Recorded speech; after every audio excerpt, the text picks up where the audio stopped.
couple of minutes, guys. We hope you have enjoyed the paper.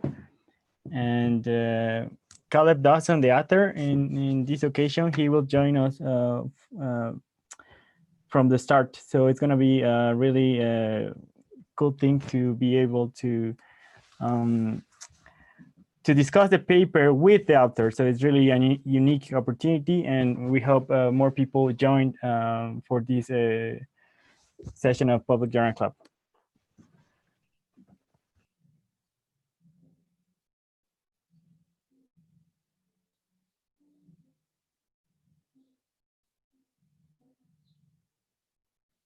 Okay, so we are live. I will start sharing my screen just to put the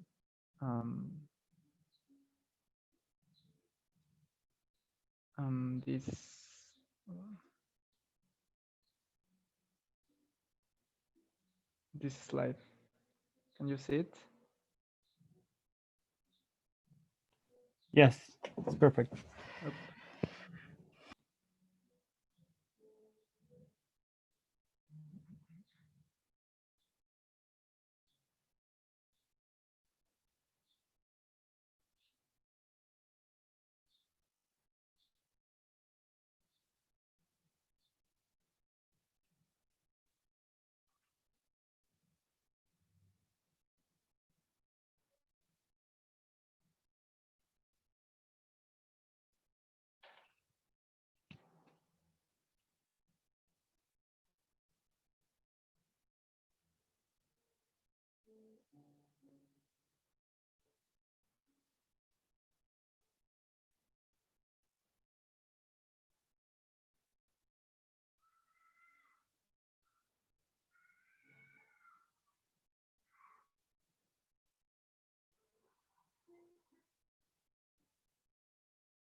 Hi, Caleb.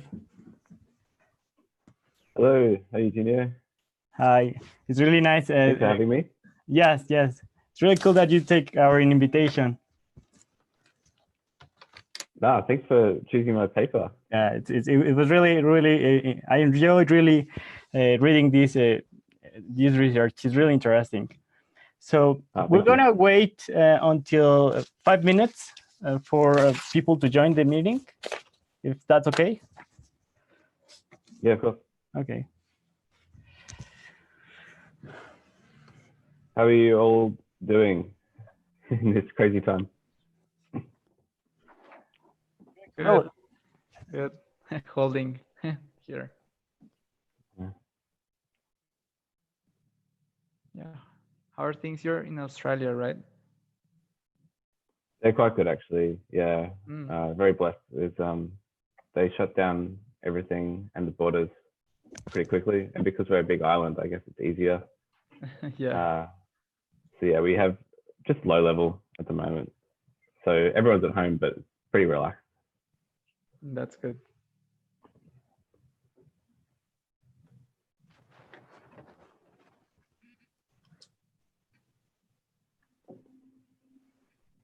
So you guys are PhD students? Yeah, we are mostly PhD, and some of them are going to start their PhD, I think, in September. And some of, I don't know, guys in the public, some of them are undergrad students, actually. Yes, but we all shared this thing that we like immunology, and we took this opportunity of this quarantine to make this journal. So it's really doing great. Yeah, it looks really cool. You should definitely, I hope these sorts of things continue afterwards, because being able to connect with people like all over the world to do this stuff is, yeah, pretty cool.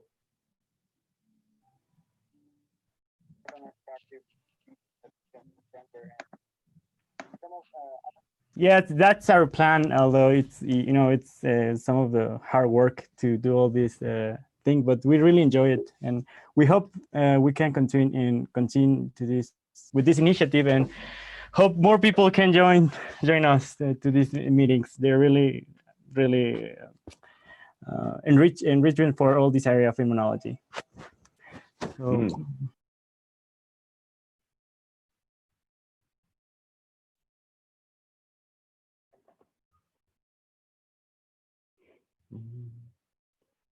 Okay, so I'm gonna take this time for introduce the project. We are mostly PhD students and some undergrads that we share this passion for immunology, and we wanted to create a space for scientific article discussion and mainly focusing in immunology.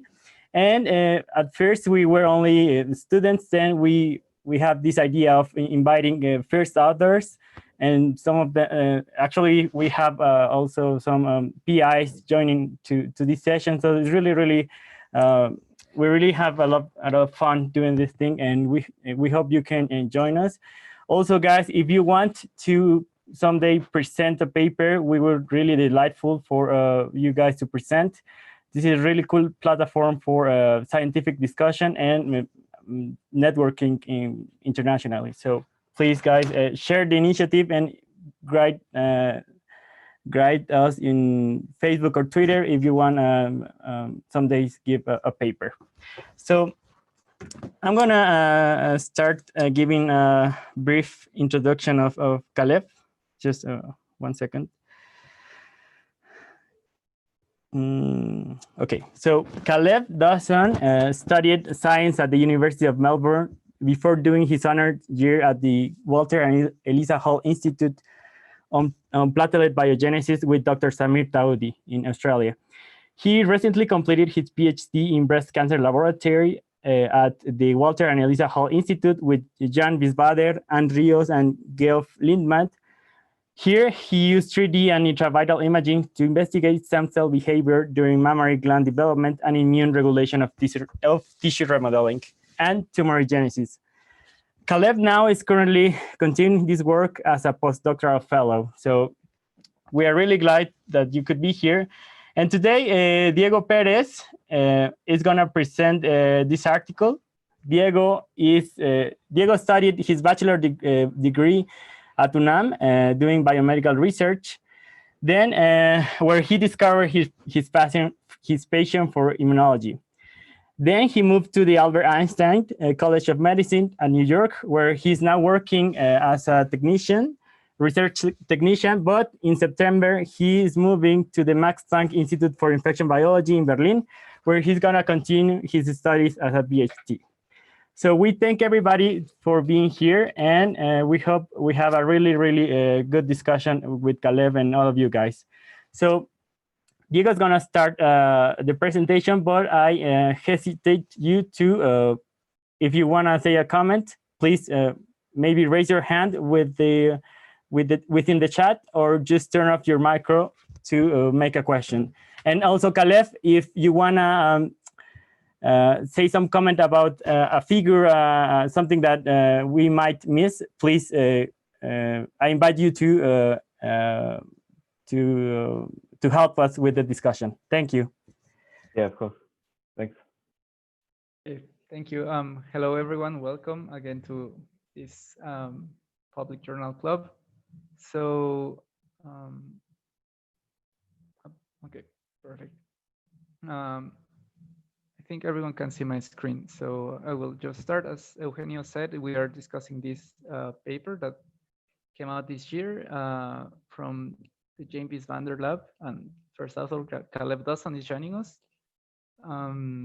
Okay, so first, before starting on the figures, I'd like to start talking about a bit about tissue-resident macrophages, which are a population of cells that are that populate several organs, and they have some characteristics like self-renewal, and that they arise. Most of them arise from the embryonic fetal embryonic hematopoiesis, but they, through life, they are gradually replaced by bone marrow-derived macrophages. So as you can see here, they first they come from the fetal liver, and then as hematopoiesis goes to the bone marrow, these cells, the monocytes coming from the bone marrow, can also turn into tissue-resident macrophages.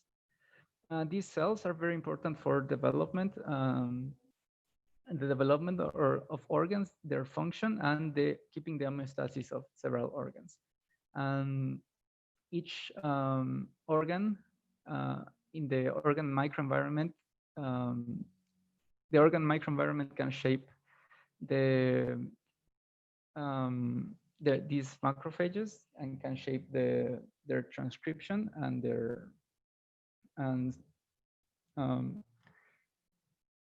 so yeah, so these cells can, although they share several characteristics, they can be shaped. Their functions are shaped by the local microenvironment. The organ we are discussing today is the mammary gland, which is a very special organ. This is a glandular organ that finished its development after birth, and it changes a lot throughout life. So first, it needs, in order to be fully functional, it needs to grow, and then during pregnancy, its cells that will produce milk start proliferating, and after pregnancy is over, they can produce milk, after which they should go an involution process to return to homeostasis.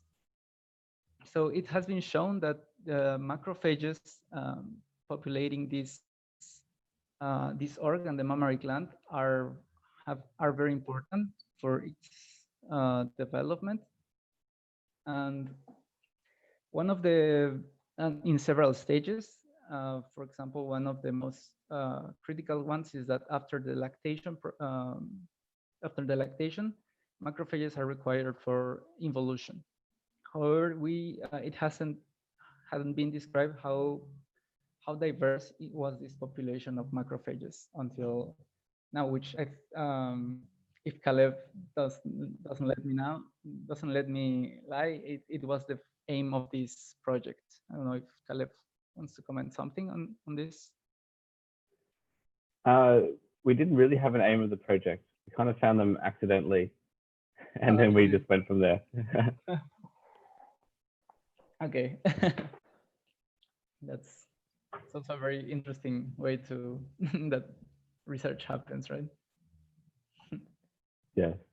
Okay, so the first figure we see, so in order to look for the diversity of these cells, or looking at this, they start looking at the MHCII positive cells and how they are distributed across the mammary gland. And in these microscopies, you can see the K5, which is a marker for epithelial cells in this purple, and the MHCII positive cells in yellow. And you can see that several of these cells are in the adjacent to the epithelia and interacting with it. So further characterizing these cells, they labeled it with using a CD11C reported mice and labeling CD11B. They try to further characterize these cells, trying to differentiate between different populations of dendritic cells and macrophages. So CD11C, just as a reminder, labels dendritic cells and some populations of macrophages. And CD11B can distinguish between dendritic cell subsets and will label most of the macrophages. So as you can see here in figure B, the the cells that are in close proximity to the epithelium are CD11C positive and CD11B negative. So that that means that they could be either dendritic cell ones, which are CD11B negative, CD103 positive, or kind of macrophages that are CD11B negative. So here is another quantification of the CD11C spots, and they here check for the distance, how far they are from the mammary ducts. And as you can see here, most of the cells are in close proximity to these structures. So continuing with the characterizations of these cells, they labeled with different markers to distinguish between macrophages and dendritic cells. So when they label with macrophages, which are CD64 positive, F480 positive, they could further divide them into macrophages 1, type 1, macrophages M2 and M3, depending on the expression of CD11B and CD11C, as well as the expression of the MHC and Ly6C. As you can see, most of the macrophages are CD11B high, but this population of CD11C low, as it is said in the article, is the one that we will be talking about, and it's also Ly6C negative, in contrast with the other populations of macrophages with some of them express Ly6C. Oh well, here are the dendritic cells that are F480 negative and CD64 negative, but they express the MHCII and CD11C, which can be further divided by expression of CD11B and CD103. And they were interested in looking what if these cells that were adjacent to the mammary ducts were either macrophages or dendritic cells. So using a CSF receptor 1 reporter mice, which we label all macrophages, we can see here that some of these macrophages are the ones that are in close proximity to the mammary epithelium, the mammary epithelium in the mammary duct, sorry. And using also another proof that are macrophages, the ones that are here, that these cells that we are seeing here are macrophages, is that using an antibody to block CSF1 receptor, we see that the populations that are decreased are the macrophages, but the dendritic cells keep their same frequency.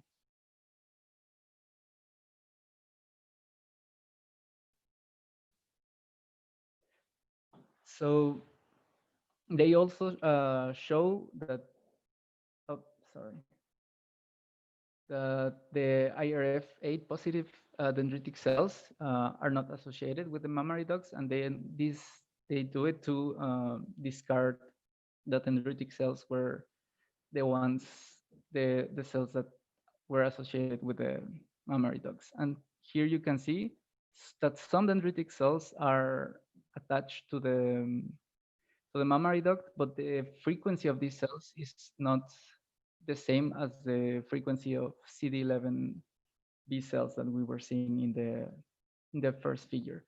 And importantly here, you can see that these Irf8 positive cells are on the outer part of the mammary duct, and this will be important for the next figures.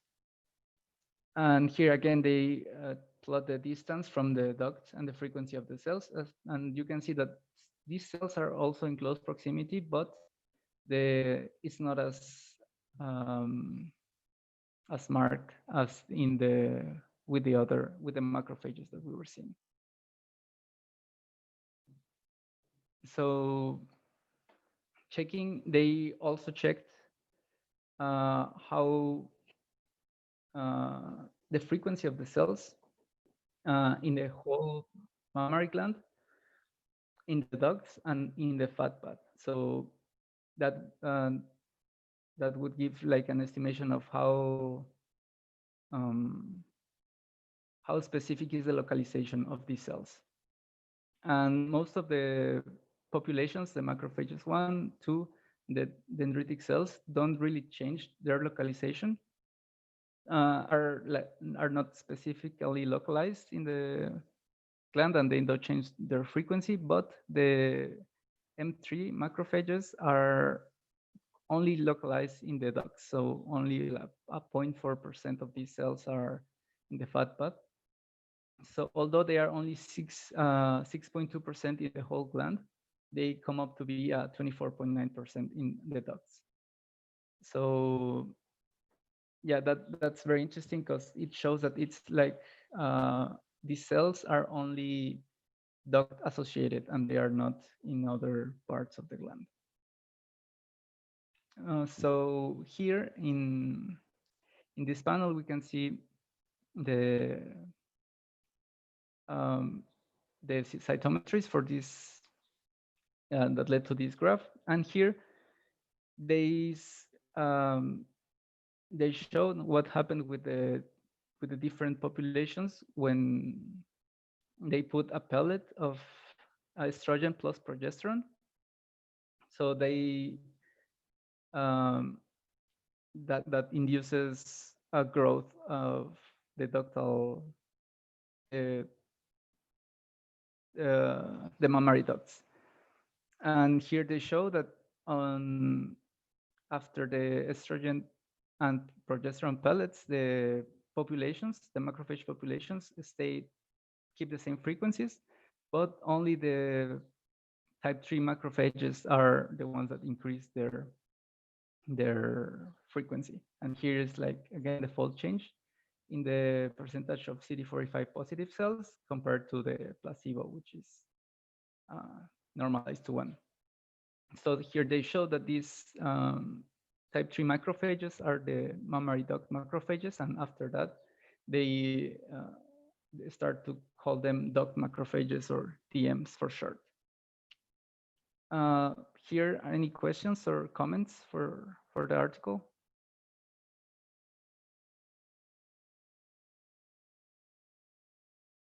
I think there were a question in the chat that actually Caleb already answered, but I will read it. He says, by Andre Rest, he says, hello, I'm new in the field. What is the subcellular resolution 3-dimensional confocal microscopy? I don't know if you, Caleb, could you? Yeah, sure, I can talk about that.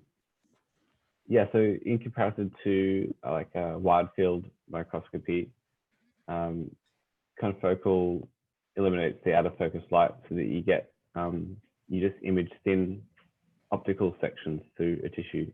And if you do that on whole tissue that you immunostain with the fluorescent conjugated antibodies, and then use a clearing agent to make the tissue transparent, then the confocal microscope can image optical slices through the tissue like a microscopic CT scanner, and then you can reconstruct those images into 3D. Wow.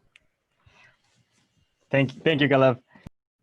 Yeah, thank you for that acceleration, that this is like the technique we will be seeing throughout the entire article, as well as the intravital microscopy. So now that they characterize this population of macrophages, they want to know what's the gene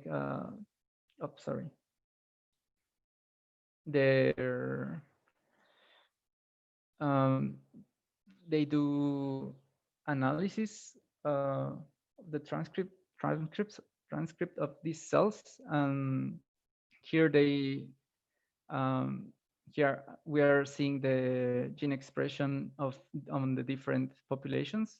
So here are the ductal macrophages compared to the stromal macrophages, which are the M1 and M2, and the dendritic cell 1s and dendritic cells 2.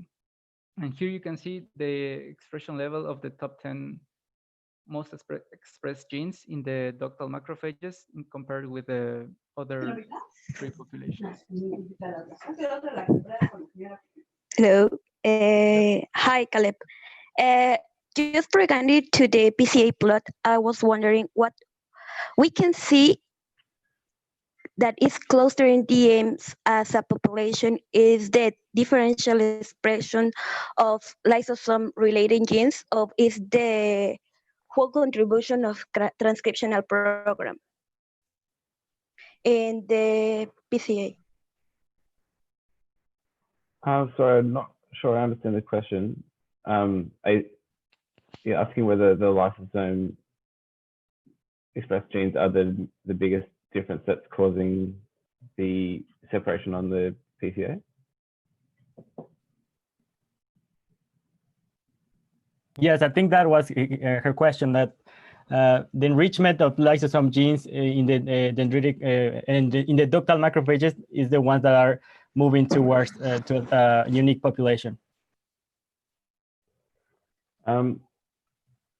I don't think, I mean, they are the most enriched set of genes, but there are a lot of genes that are differentially expressed. I can't remember the number, but yeah, probably like a couple of thousand. So I don't think you can really nail it down to just a few groups of genes that are causing that separation. I think it's a global transcriptomic shift.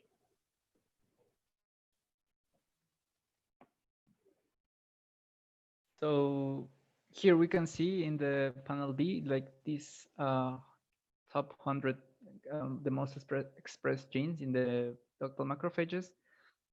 And it comes to our attention that the metalloproteinase genes, as well as genes associated with, and as well as Cx3cr1, which will be important for in further figures, are enriched specifically in this population.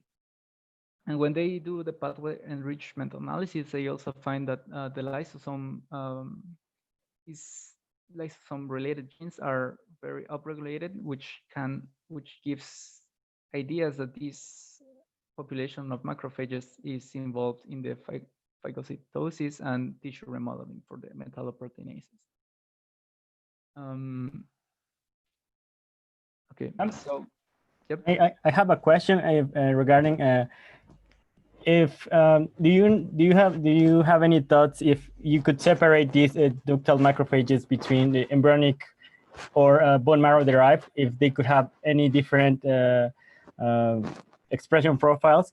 And also I'm thinking about I'm seeing some genes here like TLR2 or TLR12. Maybe what happened if there are any infections? Are the ductal macrophages the one in charge to control infection, comparing with the other subsets of cells? I don't know about the first question, whether we could separate embryonic and adult. If we had the MS4A3 mice that we use later on, then we could do facts and separate out the adult embryonic and then look for differences in expression of other markers. But yeah, I don't know what we would find yet. Yeah, but that may be the case. I do know that the embryonic macrophages are near the nipple and the adult derived ones are away from the nipple. So they do have a difference in localization. As for the role in infection, yeah, we don't know that either. We haven't really gone down that route yet. But yeah, it is an interesting way to go down. We could do infection models and then look at how that goes with ductal macrophages, or when we deplete them, and then look at changes in their gene expression, all sorts of things. But yeah, we haven't done it yet. Thank you, guys. Okay, so now in this, they also check for the pathway enrichment only in comparing the ductal macrophages with the stromal macrophages. And a very important pathway here that comes in this analysis is the notch signaling. And they, to check some of the, if this is important for this population, they use the RBPJ knockout, which is a protein that it's important for the notch activator. It's canonically, it's a model used for checking if the notch pathway is active. So deleting it makes the notch, prevents the activation of notch pathway. And as you can see, the ductal macrophage population changes. Although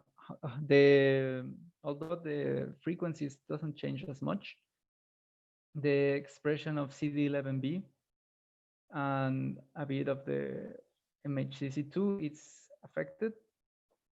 And also these cells, the cells that cannot signal through notch, are CD11B positive. So that might mean that the ductal macrophages have problems in the differentiation. So notch is important for the differentiation of this population. They check for if the pathway is active, checking at HES1D2, which is a target of the notch signaling. So if it's here in this experiment, if we see GFP expression, it means that the notch pathway is active. And we can see that the only population that has this pathway active is the ductal macrophages.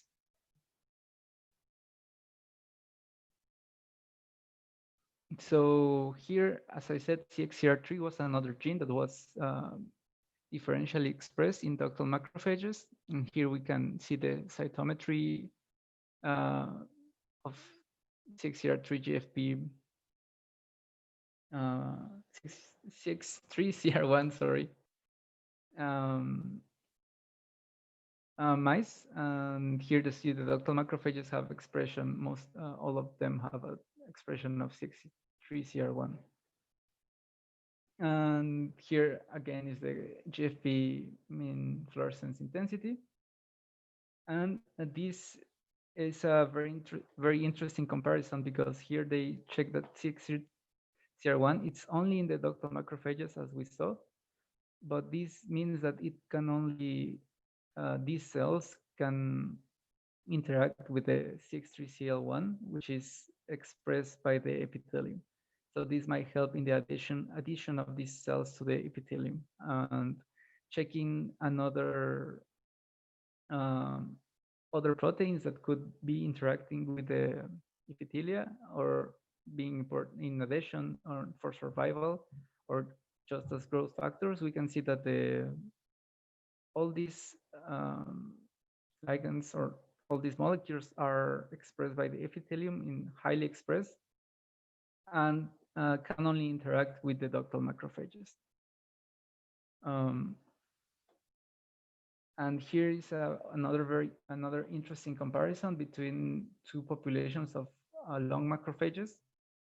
So here we see that in the lung macrophages, it had been described this Live high, MHCII low macrophages, which here they show that are more associated with stromal macrophages, and the Live 1 low, MHCII high genes, macrophages share genes with the ductal macrophages.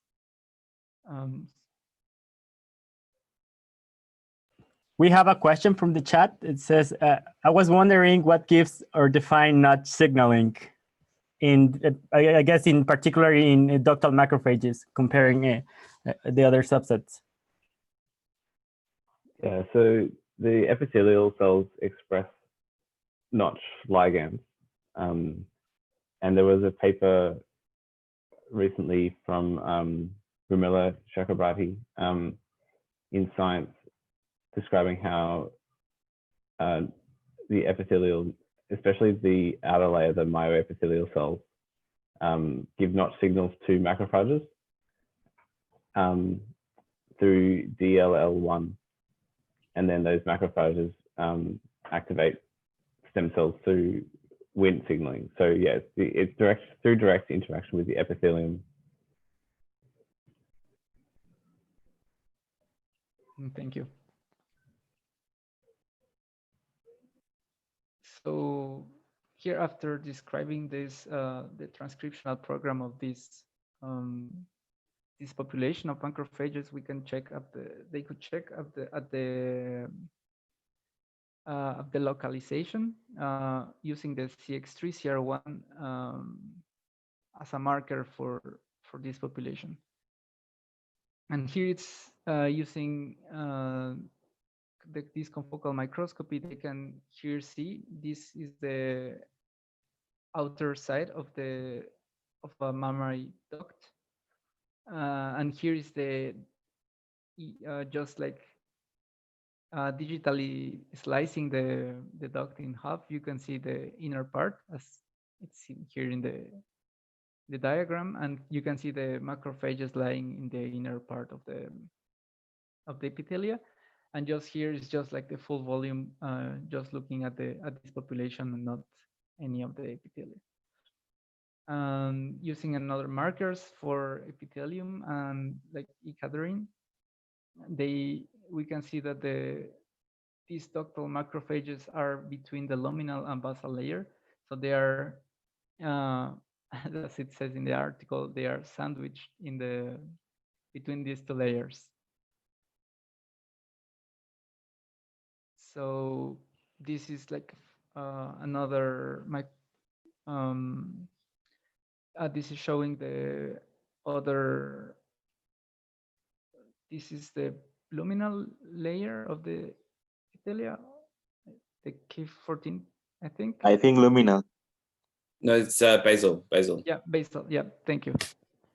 Sorry. Yeah, I confused the basal layer of the epithelia, and here again the MHCII positive cells. Oh, sorry. And here using the other markers for macrophages like CF1R and C11C, C11B, and the Cx3cr1, we can see that these, the markers that have been previously used, we can see that these are the cells that are in close contact to the epithelium. So they are 11C positive, but CD11B negative. I might just point out one thing here. So the top image, because we labeled the outer layer of the bilayer, and the macrophages are underneath the outer layer. So this is looking at we cut off digitally the front half of the duct. So we're just looking at the inside surface of the outer layer of the duct. So that's where the macrophages make this network. I see. Thank you for the declaration. Here, like talking about this network that Caleb mentioned, they want to know if it's just something that arises in adulthood, or when is it formed. And here we can see that before puberty, at 2 weeks, mice at 2 weeks old, they have some cells, MHCII positive cells, that start forming the network, and these cells are the Cx3cr1 cells are during puberty. When the glands start to develop, and fully mature, they are in these buds, and during lactation, when these cells are in the alveoli. And here I will show you a very nice video on how these macrophages, are in close colocalized with the alveoli during this period.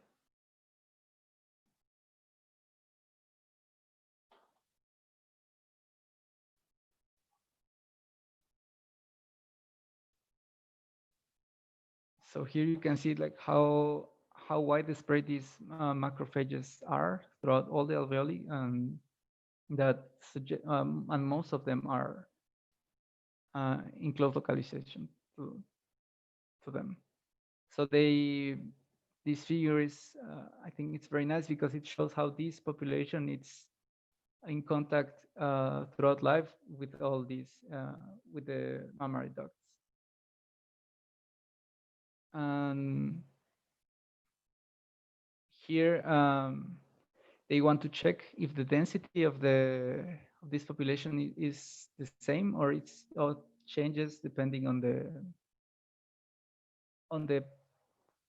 place of the mammary gland they look. And here they are looking at the nipple area, at the mid and the distal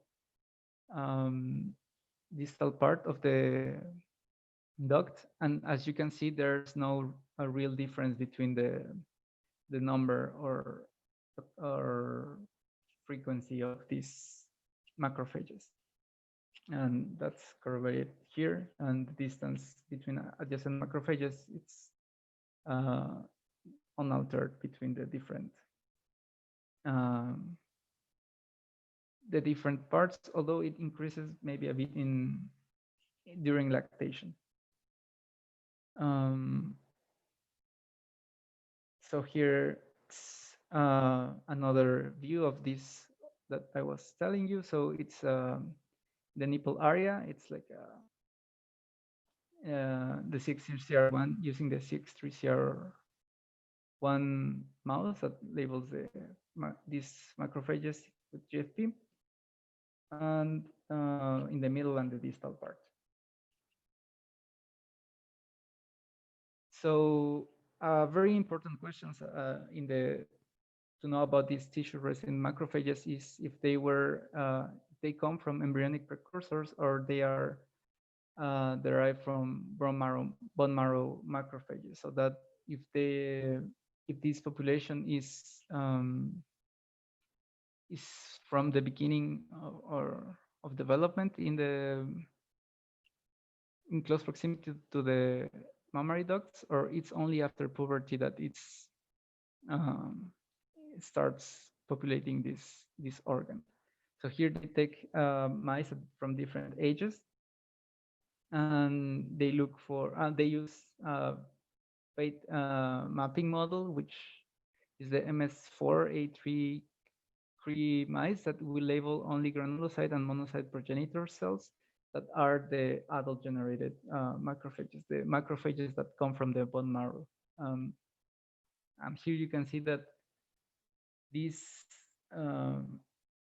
the ductal macrophages at 4 weeks age, they only 20% of these cells come from the bone marrow, but throughout life at 6 weeks and after 20 weeks of being born, the mammary glands and the ducts have a higher population of ductal macrophages that comes from the bone marrow. And here they show the same trend in using the percentage of CD45 positive cells. So I don't know if someone has questions or a comment of this part. Yeah, I was also wondering, this in G, this all data is with the, I guess, with the virgin mice, right? Although you in figure 5, you somehow tried to elucidate the role during pregnancy, but what happened over after many pregnancies? Because I mean, mice can be pregnant, I think, like a lot of times. So I don't know if over time you will repopulate all your ductal macrophages with bone marrow derived, independently of the age of the mice? Yeah, that's a good question. I would assume that they would be all replaced by adult bone marrow macrophages. Yeah, we didn't do multiple pregnancies, mostly just because it takes a really long time, and we don't have these mice ourselves, so we just do it through collaboration. Yeah, but yeah, I would guess that would be the case, that they would all be adult derived. Yeah. I just wanted to clarify one thing as well. The second graph of G, that's not looking at adult bone marrow contribution. That's just looking at the frequency of the cells. So showing that the ductal macrophages increased in frequency. I think that's what you meant. I just wasn't sure if it was clear. Yeah. Thank you. Yeah. So these cells were increasing frequency through life, right? Most of the other subsets keep the same, and these are the ones that are changing mostly. Yeah, and another very interesting experiment here they did was to check if there was a turnover or how fast was the turnover of the ductal macrophages. And here they irradiated the mice to using, like, in the bone marrow chimera, just to ablate all the precursors from the bone marrow, but they covered the lower part of the mice, covering 2 mammary glands. And they could see if and then they transplanted GFP positive cells, bone marrow cells. So you could check after 3 months if cells in the sheeted, sorry, where's my mouse? Oh, here.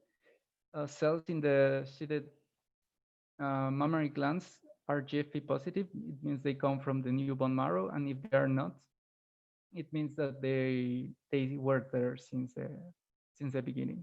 So as you can see, neutrophils that are not tissue resident cells, most of them after 3 months or even 100% of these cells are GFP positive, which means that they were not.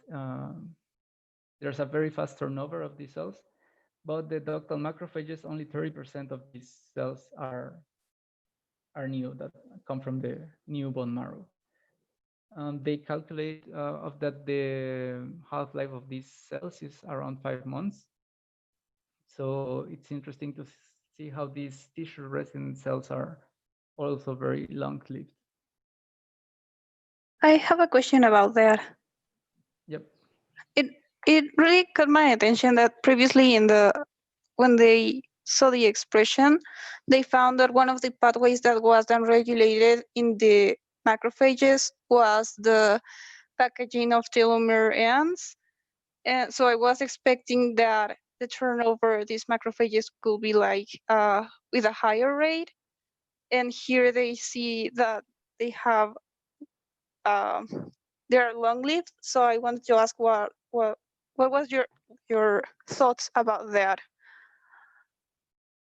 So can you repeat the gene that was changed?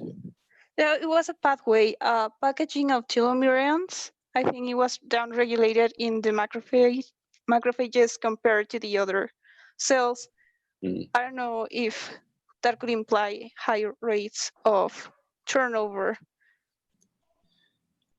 Yeah, I'm not sure actually. We didn't look into that at all. Yeah, I think there's not really any well-known pathways which determine macrophage longevity. I think it's still quite unclear what causes macrophages to be short-lived or long-lived. Probably more to do with the niche and the signals they get from the niche. So yeah, we don't know yet. I think it's pretty hard to infer from transcriptomics how long-lived they will be. Thank you. I have a second question. Can I ask it? Let's go on. Okay. I was wondering if, because of these beautiful pictures where you see the network arrangement of the macrophages, I was wondering if the notch signaling could also play a role in the polarization of the cells once they are matured and into macrophages. Do you mean polarization? Oh, in terms of like the phenotype of the macrophage? Yeah, and this rearrangement of the network around the epithelia. I was wondering if the notch signaling could have something to do with that, aside of the maturation of the macrophages, which you saw by blocking the signaling. Yeah, so I was really interested in that as well and hoping that it would affect it, but it doesn't seem to affect their localization and the network. So what we think happens is that the macrophages enter the epithelium and then form this network, and then the notch acts to continue their maturation to a final point, but it acts at a point downstream of their localization and morphology. So there must be other signals that direct that. Thank you. We have also another question from Antonio Muñiz. In mice, the ductal macrophages live around 5 months. What could be the estimated time this type of cells could live in humans? I have no idea. It's a good question, but it would be really hard to answer. Thank you. I also think that I don't know if there's any methodology to measure that in humans, but it's really also a good question. Yeah, some people have done some studies recently, but I think that it's really hard to tell. But maybe if people get more of an idea of the transcriptomic signatures of long-lived macrophages, then it will be more possible. But I think for now it's really hard. Thank you. So continuing with the paper, we then they check if this population is localized in the ductal macrophage since the embryogenesis, and here they check at the embryonic day 18.5, and you can see that there's no there are some, but not many Cx3cr1 GFP positive cells, and most of these cells that are Cx3cr1 are not MHCII positive. And here, checking at the postnatal day 4, they again see that this Cx3cr1 population is not MHCII positive, but at the postnatal day 7, they start looking at this co-localization of MHCII and Cx3cr1 cells. And in the paper, they the argument is that the progenitors are Cx3cr1, and then they express MHCII. How possible? I wanted to ask how possible it is that they are coming from like these MHCII cells are then expressing Cx3cr1 instead of the other way around. Yeah, it's definitely possible. All of these things that we suggested were pretty, I guess, a bit of a stretch. We're just kind of making some predictions based on the imaging, not based on any sort of lineage tracing or anything. So yeah, definitely just suggestions.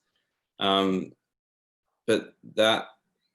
why I think that is because, see, at the day 18.5, you have the cells that are pointed out there. They're the only macrophages inside the epithelium, and they are present at the tips of the ducts, but not in the rest of the epithelium.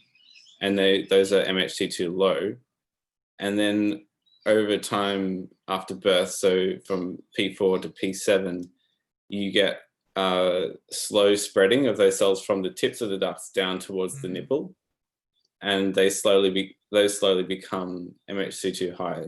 So yeah, based on the imaging, it looks like there's a progression from the tips of the ducts down towards the nipple and increase in MHCII. So that's where that idea came from. But yeah, it's definitely just a suggestion. Okay, thank you. Okay, so before we go to the next experiment, does anyone has questions on this?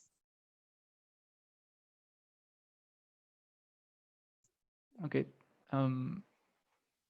so then to see if these cells are, what's the behavior of these cells in the mammary duct, they use intravital microscopy, which in this very interesting setup, I have to say. So in this setup, they can check, they can do microscopy in the mammary glands of the mice, having the mouse anesthetized but still alive, and they report they can do it for up to 12 hours, and checking at subcellular resolution of with a depth of 300 micrometers. So it's very interesting here. It's you can see the exposed mammary gland, and I think this is an awesome tool to answer this question, like what are these cells really doing, if they are moving across the duct or they are staying still. So here you can see the figures, but I think it's more interesting to see at the video and how these cells, although some MHCII cells are moving, the ones that are in close proximity to the duct are the sum of the macrophages is still, and they are only kind of wiggling their dendrites. So, and you can see how, I think we will see it more in other figures. I think it's this one, how they are always like surrounding the epithelia, and depending on the time they can be touching it more or less, the epithelium. Can I just clarify the bottom figure? Yeah, sure. Yeah, because it's so the MHCII signal is everywhere on the duct and on the outside of it, but it's not specific to the ductal macrophages. So the surface is just is what we use on the imaging analysis software. So you can use the signal from the duct GFP, the L5 GFP, to separate out the MHCII signal from next to the duct and outside. So that's just like an artificial isolation of the ductal macrophage signal. I see. Oh, that's very interesting. It's super useful. Then so then this yellow one would be the same signal, but it's like digitally removing the outer signal of the MHCII. Yeah. Yeah. I see. Okay, thank you for that explanation. So here, the video,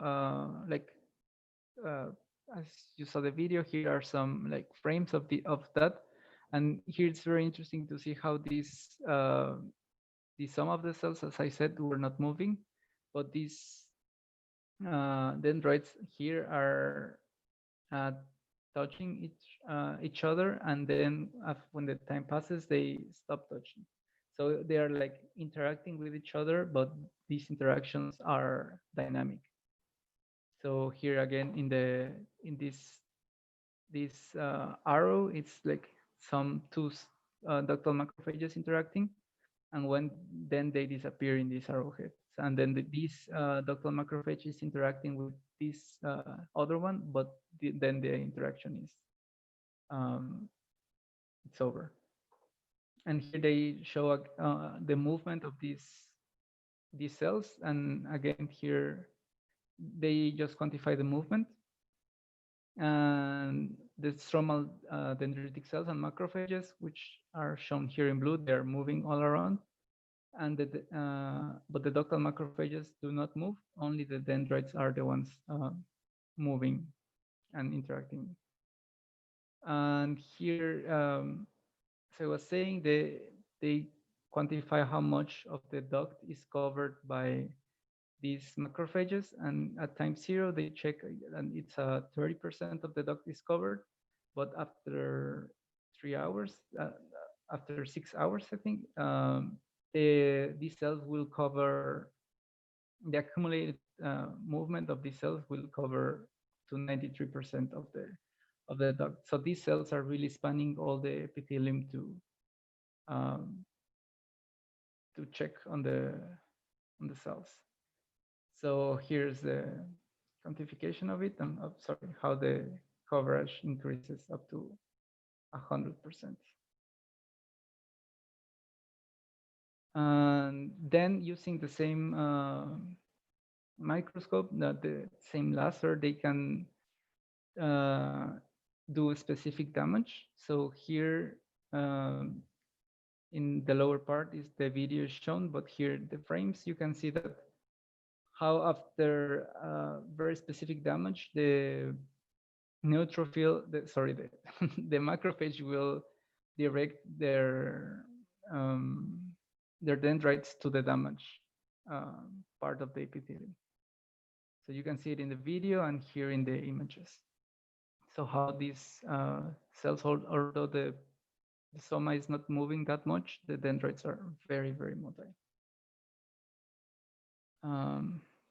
Oh yeah, it's again the same. The video, like showing the ducts and how after the damage is done, they move. Any questions about this or comments?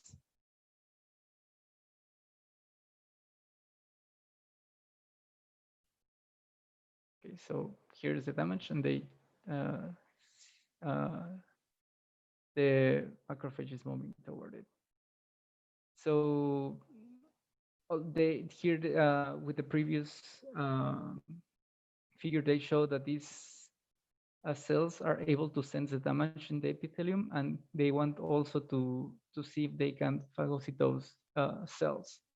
So here they are checking and using CC caspase 3, Cliff caspase 3, which is a marker of apoptosis, and they see how these cells that are undergoing apoptosis are surrounded or are in close proximity to these Cx3cr1 macrophages. And here it's again frames of a video that we will see on how this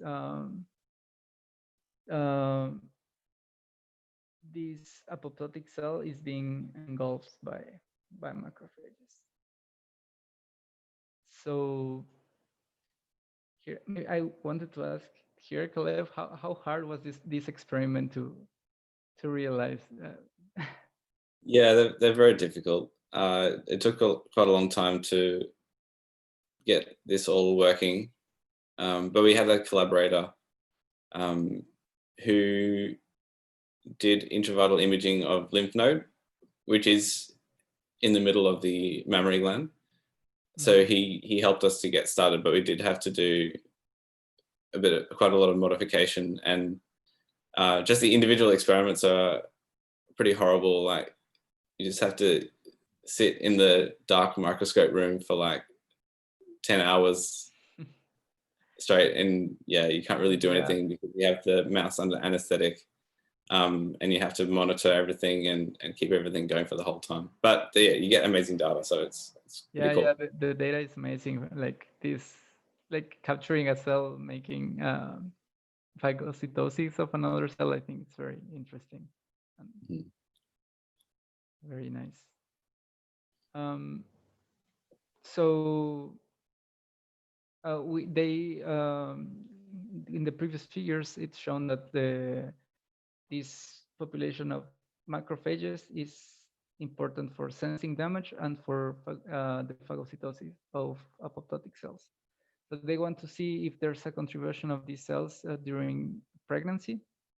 And here they're checking the two populations of macrophages, the stromal macrophages and the ductal ones in different stages of their life of the mice. And it's very interesting to see how these after the pregnant day 12.5, the population of these ductal macrophages starts increasing up until being almost entire proliferating until being the 80% of the whole population of macrophages.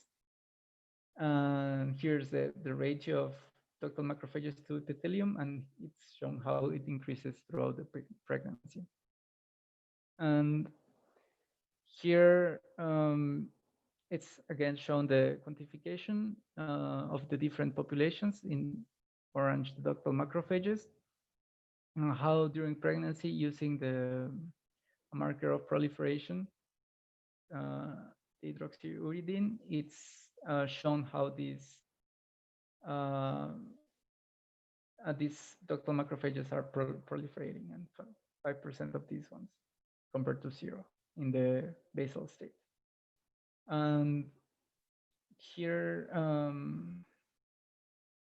I think trying to see if there was a contribution of the bone marrow for this. It was not only proliferation, but migration from the bone marrow to the mammary gland. They state in the article that they tried to do the irradiation of the bone marrow and then trying to get the mice pregnant, but it was not possible. So what they did was putting some pellets of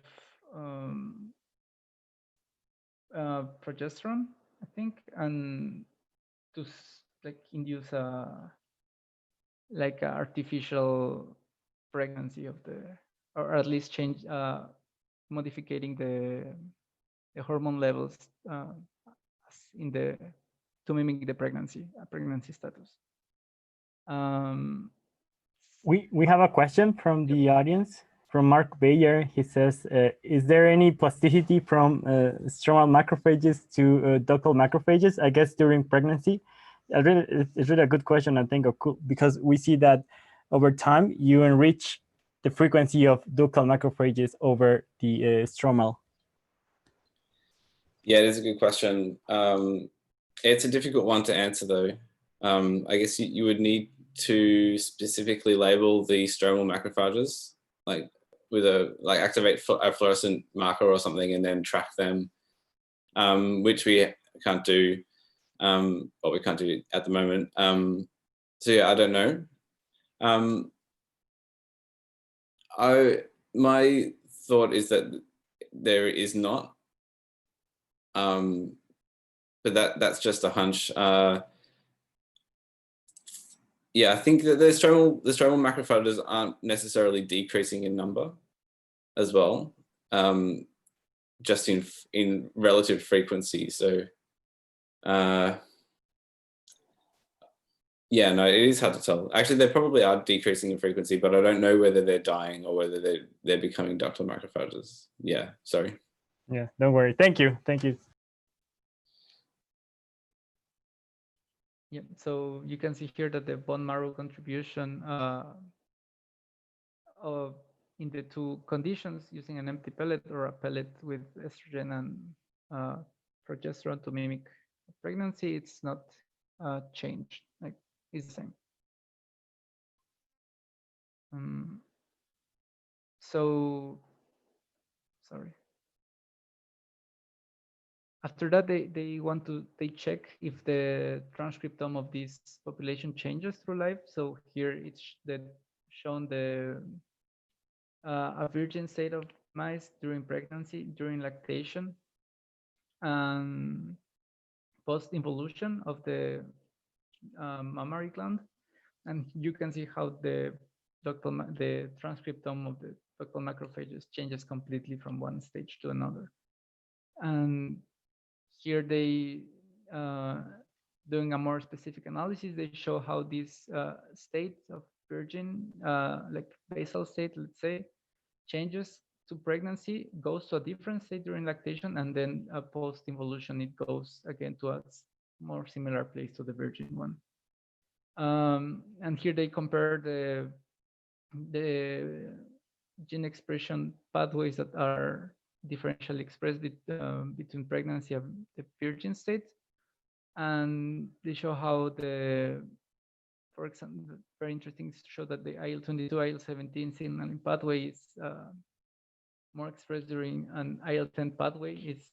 Or it's highly expressed during pregnancy, showing how these cells might be modulating the inflammatory environment.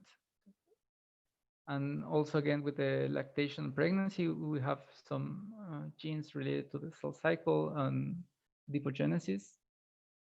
And with the virgin and post-involution, the difference is not as much, but we have some cells of the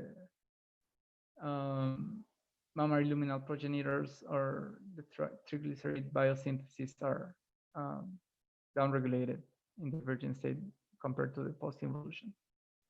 So this, I think, this part of was very interesting to me because it shows that the ductal macrophages, although they return to a similar state, they have some differences with the after pregnancy compared to a virgin mice. So there's, I don't know, I wanted to ask actually how long was this analysis, like how long post-involution, and if you think these macrophages after a pregnancy, they will return to a virgin state after some time. This is 1 month after weaning. And so the gland is pretty much back. Well, I mean, the mammary gland never really returns back to the pre-pregnancy state. It is altered. So yeah, there are some changes in the epithelium. So I think it's not surprising that there are some changes in the macrophages. I expect there to be much more change, actually. But there's not many differentially expressed genes, like only, I think it's maybe 30 genes or something. Yes, there's not too many. Does that answer your question? Sorry. Yeah, thank you. I might answer, there's another question in the chat as well, about hormonal contribution. I'm guessing that's from the early experiment where we put the hormone pellets and then the ductal macrophages increased in number. But we think it's not a direct effect on the macrophages, more just the hormones act on the epithelium and stimulate the growth of the epithelium, and then the macrophages increase along with that because they stay in that niche and proliferate. So I think that the next step would be to look during pregnancy, which is a more natural period of hormone action on the epithelium, and then to see what hormones activate in the epithelium, and then what those secondary signals are to the macrophages to stimulate proliferation. I think that's probably where we'd go next. And then the other question,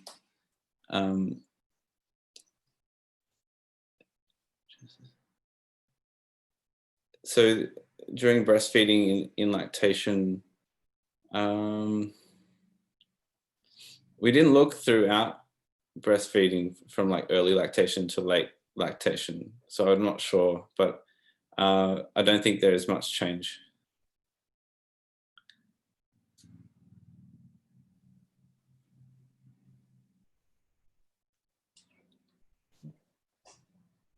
So sorry, here it's just showing the again this population how it's changing during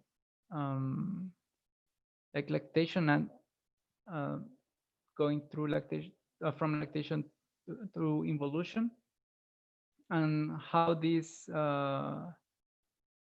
cells, the volume of the the mammary duct, and how these cells, the ductal macrophages are,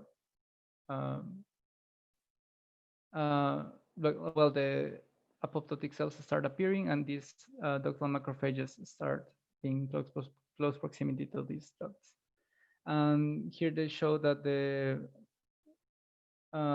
these alveolar, these ductal macrophages are occupying more, occupy a lot of alveolar volume after during the involution process.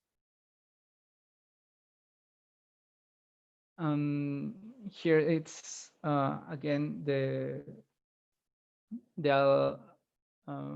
alveoli, and here how the ductal macrophages are involved in this, and how this will, here in this video, it's shown how these cells here are phagocytosing the alveolar cells.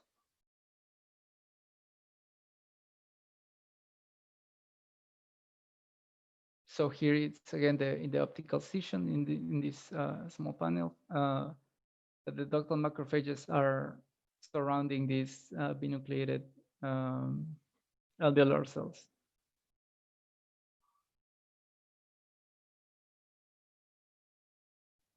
So this shows that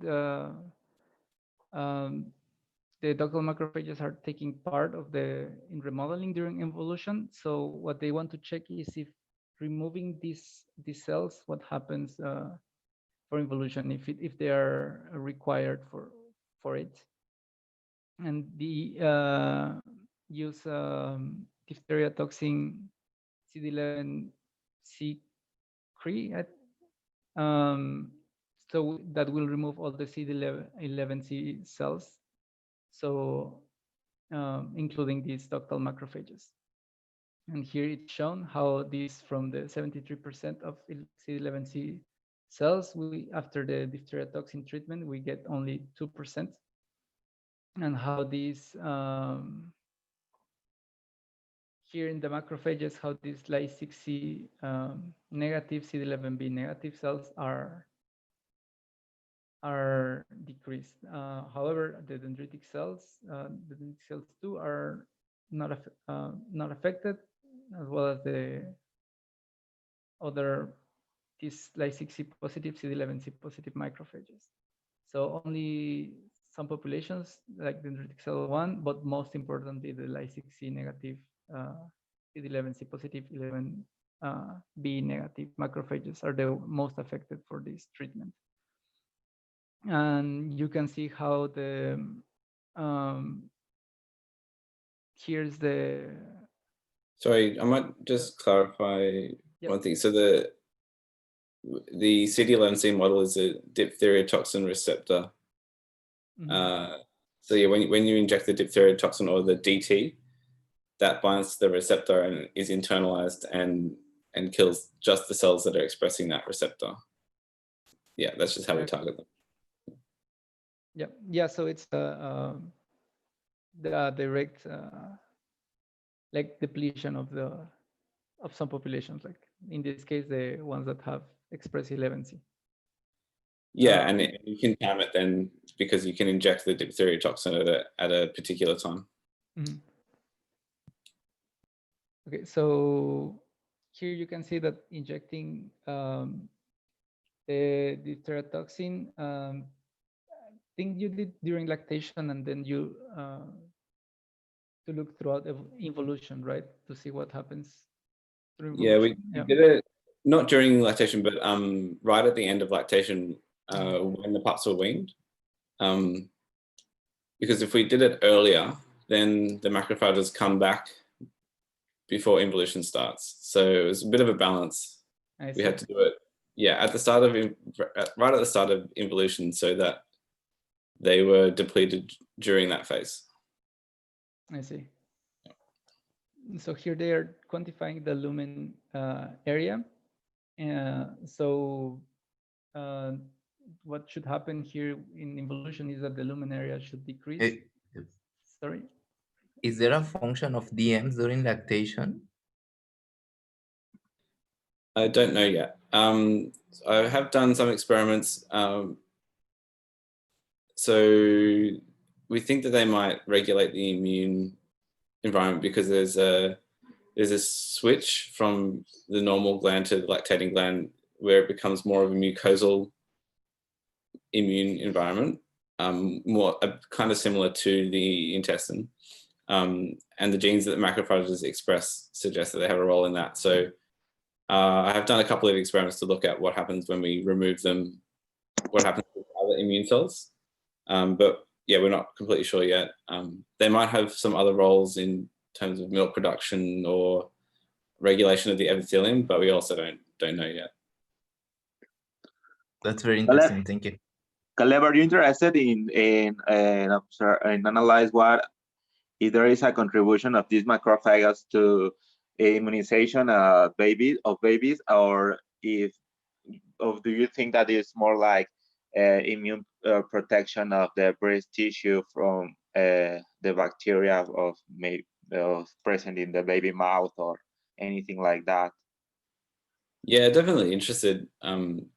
Yeah, I haven't looked yet. It would be really interesting to look at breast milk to see if they're in there. But also just to look at the differences in immune cell composition of the breast milk when we have the ductal macrophages versus when we remove them, to see if they control how other immune cells enter. Yeah, I think it would be really good.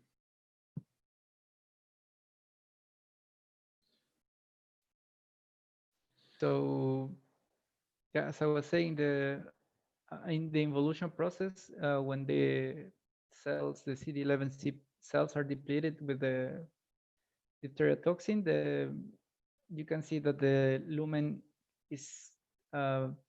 remains big. So here it's quantified, the median lumen area, and it's like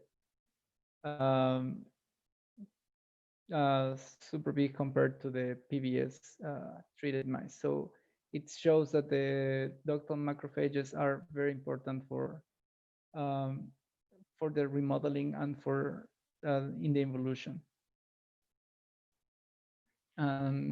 Here, I think I showed this. No, I think there are different ones. Sorry. So here during the involution process, here are the ductal macrophages again, phagocytosing. And here with the diphtheria-toxin, as you can see, in the frequency of phagocytosed cells, the PBS, it's around 70%, but when the diphtheria-toxin treatment, they decrease only 20% of the cells. And the other way around, the cells that are CC3 positive or Cleave caspase 3 positive are still present in the alveoli. So again, it argues for the importance of these ductal macrophages during evolution. And yeah, here it's just they use as a control the anti-CS. They deplete specifically macrophages with the anti-CSF1 receptor, just to see if the dendritic cells that are also affected in the by the depletion by the administration of the diphtheria-toxin were playing a role or not, and they get the similar results with this. So we have two questions, but some people in YouTube are watching, so they can read the chat. So the first one is, do you think if you suppress phagocytosis in ductal macrophages, they could still have a presenting tolerance ability to T cells? And the other one is possible that direct macrophages have a role in tolerance signals in progeny. So Caleb, if you could help us with that questions. Yeah. So in terms of phagocytosis and presenting tolerance to T cells, yeah, I think in the normal setting that they probably do have a role. They do. We know that they're in direct contact with T cells. We don't know exactly what that means yet and how they're regulating them. And if we suppress the phagocytosis,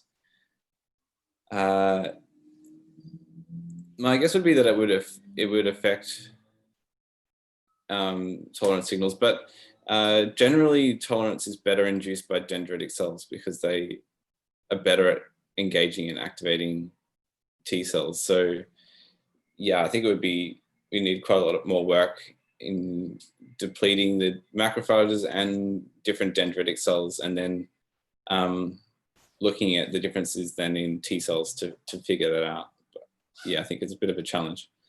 And then in terms of tolerance in progeny, I don't know a huge amount about the immune signals that are sent to progeny. Yeah, but I think generally macrophages are not great at these sorts of things. So it may be more of a thing that's induced by transfer of T cells or dendritic cells. But that's just a thought. I'm not really sure. Okay, thank you, Caleb. Thanks, Diego. Okay, so continue.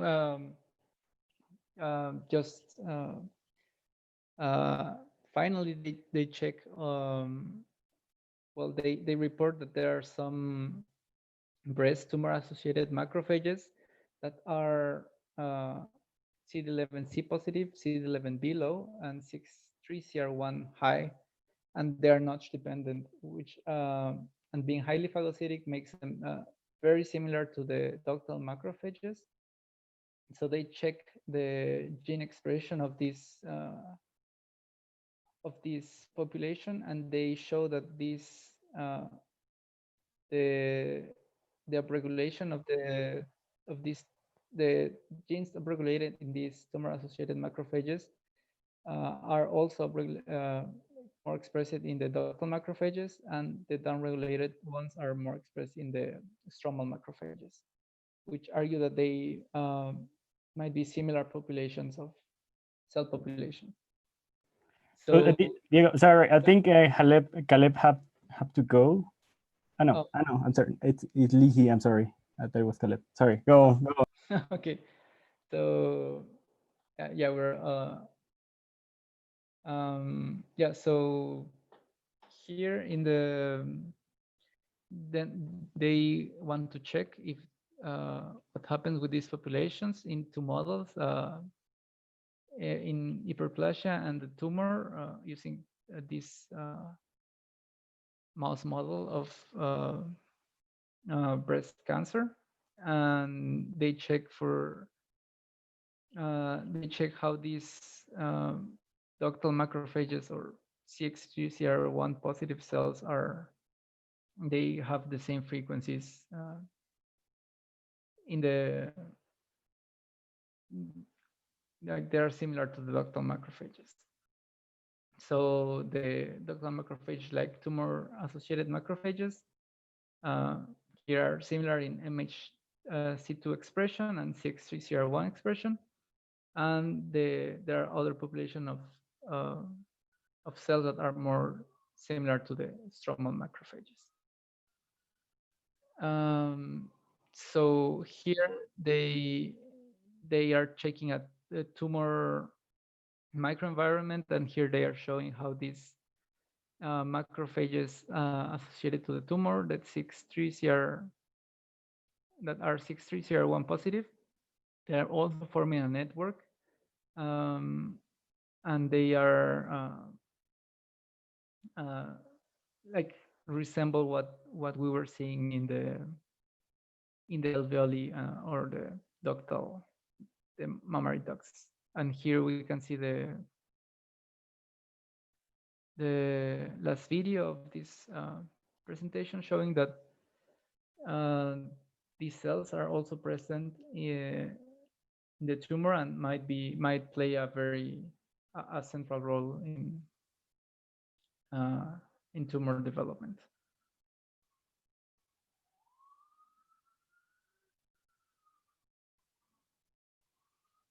So here it's shown how these ductal macrophages are also making a network of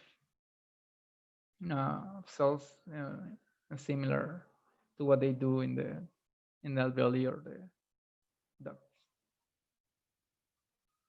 So I think finally it's just the model, the conclusion on this, how these ductal macrophages are in the close proximity to the epithelium, and how they proliferate during pregnancy and to be in the alveoli during lactation, and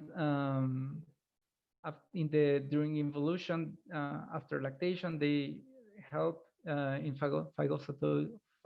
phagocytosing dying cells, dying alveolar cells, to return to the cells to the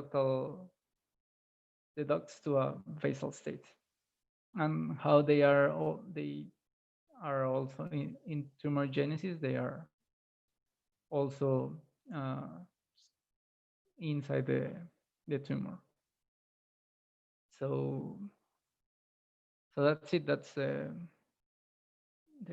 paper. If someone has any comments on it? Yes, I have some comments within this last figure.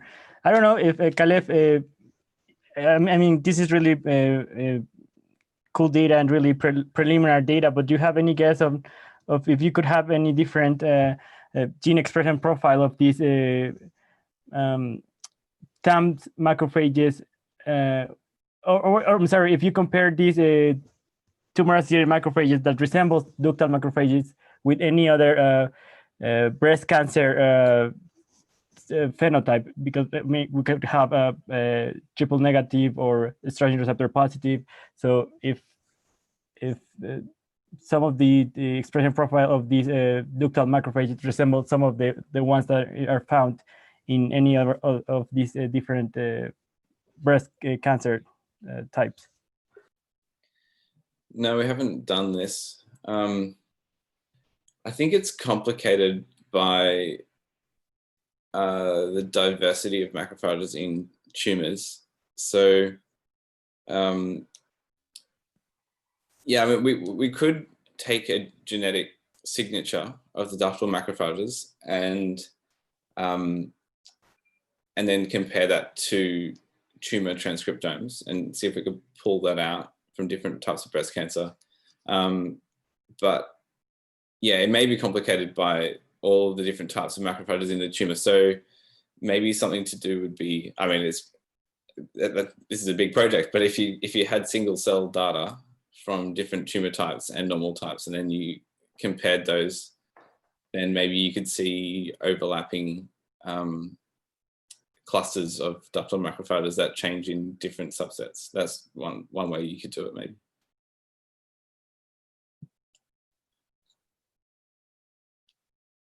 Thank you, Caleb. I think we have another question. Breast infection process such as masticitis, do ductal macrophages have any role? Not sure as yet. I did do some preliminary experiments with a very basic model of mastitis and ductal macrophage depletion. It didn't seem to make a huge difference. And what the major response to mastitis was infiltration of neutrophils. In the liver capsule macrophages, which are a little bit similar to these, they they promote neutrophil clearance of infections in the peritoneum to prevent the infection crossing over into the liver. So maybe the DMs help the neutrophils to come in and clear the infection. That's one idea, but yeah, we don't really have a lot of data on that at the moment. On the MHCII alleles question, no, I haven't. Sorry. Okay. Hi, Caleb. I have another question. Could I question? Yeah, sure. Thank you. In your data, we can see that adipogenesis is adipogenesis-related genes are upregulated in lactancy. Do you think that these ductal macrophages are play a role in play a really role in the adipogenesis process, in the increasement in breast volume? And if this process, do you think that it could be also happening in during puberty, when breast also grows in this volume? Yeah, it's a good question. Yeah, I don't know. We haven't looked into it more, but I think it is a really interesting question, because yeah, the ducts are embedded in the adipose tissue, so that obviously plays a big role in the biology of the duct. So if the ductal macrophages promote differentiation or maturation of the adipocytes, or regulate lipid signaling to the epithelium, I think that could be really important. But yeah, definitely interesting questions to ask, I think. Oh, thank you. And I have another question. And did you see in your data, we can see that this network of ductal macrophages makes contacts, direct contacts. Did you evaluate if these contacts are only by membrane, or also are really cytoplasm connections? Or do you think that maybe these contacts are promoting trogocytosis between these in this network of macrophages, or transport of membrane proteins across one macrophage to another macrophage? Yeah, I'm really curious about that as well. But yeah, I don't know. They do express some of the genes involved in fusion. So like the osteoclasts, they undergo fusion to create those giant multinucleate cells, and they express some genes shared with them. So yeah, I think it's possible that they do share cytoplasm. Yeah, maybe we would have to do some sort of mosaic fluorescent labeling of them to see if then they can transfer. Okay, thank you, Caleb. So I have another question of a friend of mine who's watching the YouTube. She says, considering the implication obesity has in the development of cancer, particularly breast cancer, are you considering studying how obesity altered this population of breast tissue macrophages? Maybe a change of phenotype could favor the development of the tumor. That's interesting. Yeah, we haven't really thought about doing that actually, but yeah, I think it's an interesting question to ask. Yeah, yeah, I think there's a lot of different things we can do now in different disease settings to see how they change, and yeah, maybe putting mouse breast cancer models on a high-fat diet, and then looking at how that affects tumor growth with or without ductal macrophages could be a cool thing to do. Yeah. Yes, I think you have found really a novel cell that you could actually explore wherever you want. It's really impressive, the work you have done. So we have one last question, and we want you, if you could give us a take-home message of ductal macrophages, and also think of the your 3D microscopy, which is really cool. So please, the question from Mark Bayer is, what's the main problem when trying to deplete CD11C ductal macrophages? Yeah, the problem is that they come back. Yeah. Yeah, so we've spent so long trying to figure out ways of depleting them better. So with the CD11C DTR model is not a very good model because there is some toxicity, and it's not really clear why. Everyone experiences this. It's possibly some neuronal side effects. So you can't do long-term. You can't do long-term depletion with that. CSF1R antibody depletion works really well, but it depletes all macrophages, so you can't look at the specific function of the ductal macrophages. And then, yeah, we have developed some more specific models to allow specific depletion. But when we use those long-term, we end up enriching for an immature population of ductal macrophages. So the depletion depletes the mature ones, but you still end up with a full population of ductal macrophages that it's just not mature. So yeah, as yet we don't have any way to do long-term complete depletion, which is a bit frustrating, but yeah, hopefully we'll get there one day and then we can look at some of these better questions. Like we can't deplete throughout tumorigenesis right from the start to the end, which would be really ideal. Yeah. So could you give us give the answer the take home message for all the audience about ductal macrophages and all your particularly on this topic on ductal macrophages? Okay. Well, I think it's related to the imaging and the localization. Like, so how we first saw these cells was just with the CD45 general immune stain on the ducts, and we just saw these random cells that were in the ducts, and then the whole story ran from there. So I think it's just really important to know where your cells are and what they're interacting with.